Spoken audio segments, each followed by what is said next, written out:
Frankenstein by Mary Shelley. Read by Steve Parker. Letter 1. To Mrs. Seville, England, from St. Petersburg, December 11, 17 You will rejoice to hear that no disaster has accompanied the commencement of an enterprise which you have regarded with such evil forebodings.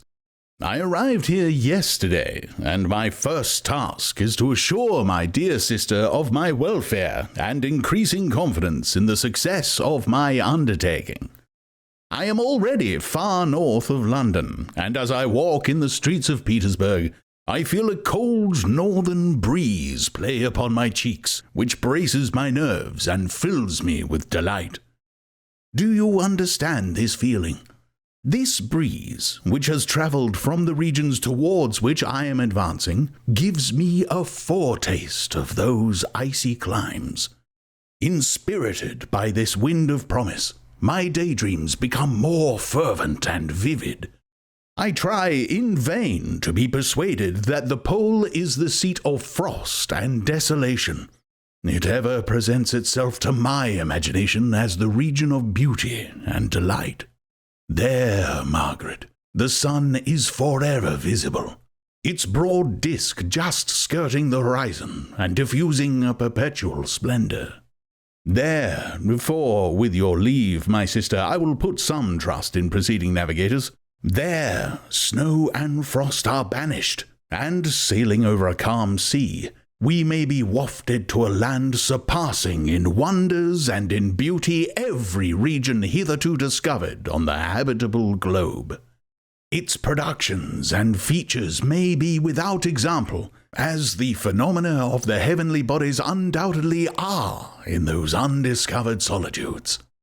What may not be expected in a country of eternal light?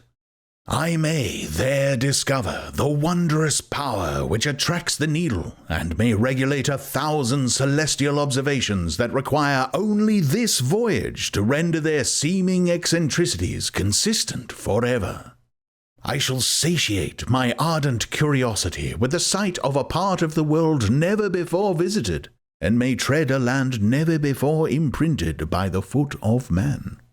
These are my enticements, and they are sufficient to conquer all fear of danger or death, and to induce me to commence this laborious voyage with the joy a child feels when he embarks in a little boat with his holiday mates on an expedition of discovery up his native river. But, supposing all these conjectures to be false, you cannot contest the inestimable benefit which I shall confer on all mankind to the last generation, by discovering a passage near the pole to those countries to reach which at present so many months are requisite, or by ascertaining the secret of the magnet, which, if at all possible, can only be effected by an undertaking such as mine. These reflections have dispelled the agitation with which I began my letter, and I feel my heart glow with an enthusiasm which elevates me to heaven. For nothing contributes so much to tranquilize the mind as a steady purpose, a point on which the soul may fix its intellectual eye. This expedition has been the favorite dream of my early years. I have read with ardor the accounts of the various voyages which have been made in the prospect of arriving at the North Pacific Ocean through the seas which surround the pole. You may remember that a history of all the voyages made for purposes of discovery composed the whole of our good Uncle Thomas's library. My education was neglected, yet I was passionately fond of reading. These volumes were my study, day and night, and my familiarity with them increased that regret which I had felt as a child on learning that my father's dying injunction had forbidden my uncle to allow me to embark in a seafaring life. These visions faded when I perused for the first time those poets whose effusions entranced my soul and lifted it to heaven. I also became a poet, and for 1 year lived in a paradise of my own creation.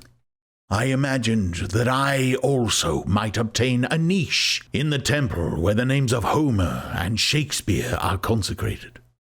You are well acquainted with my failure and how heavily I bore the disappointment. But just at that time I inherited the fortune of my cousin, and my thoughts were turned into the channel of their earlier bent.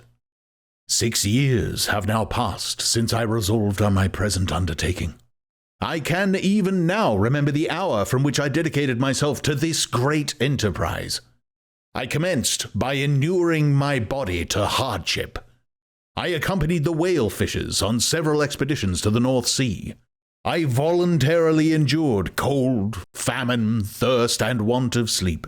I often worked harder than the common sailors during the day, and devoted my nights to the study of mathematics, the theory of medicine, and those branches of physical science from which a naval adventurer might derive the greatest practical advantage.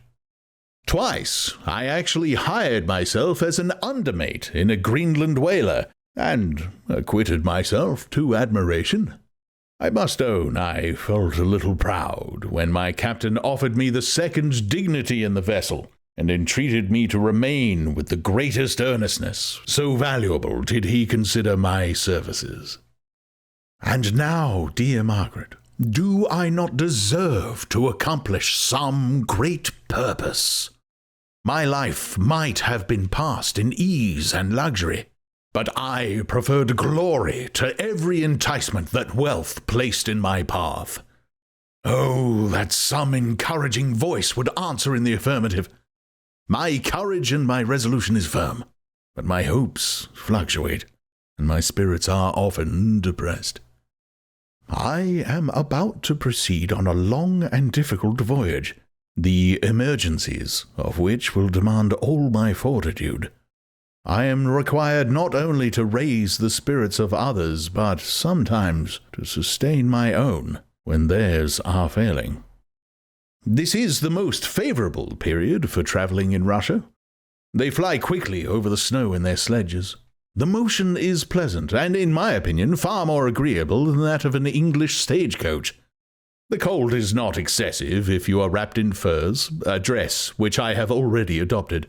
For there is a great difference between walking the deck and remaining seated motionless for hours, when no exercise prevents the blood from actually freezing in your veins. I have no ambition to lose my life on the post road between St. Petersburg and Archangel. I shall depart for the latter town in a fortnight or 3 weeks, and my intention is to hire a ship there, which can easily be done by paying the insurance for the owner, and to engage as many sailors as I think necessary among those who are accustomed to the whale fishing. I do not intend to sail until the month of June. And when shall I return? Ah, dear sister, how can I answer this question? If I succeed, many, many months, perhaps years, will pass before you and I may meet. If I fail, you will see me again soon, or never. Farewell, my dear, excellent Margaret. Heaven shower down blessings on you, and save me that I may again and again testify my gratitude for all your love and kindness. Your affectionate brother, R. Walton.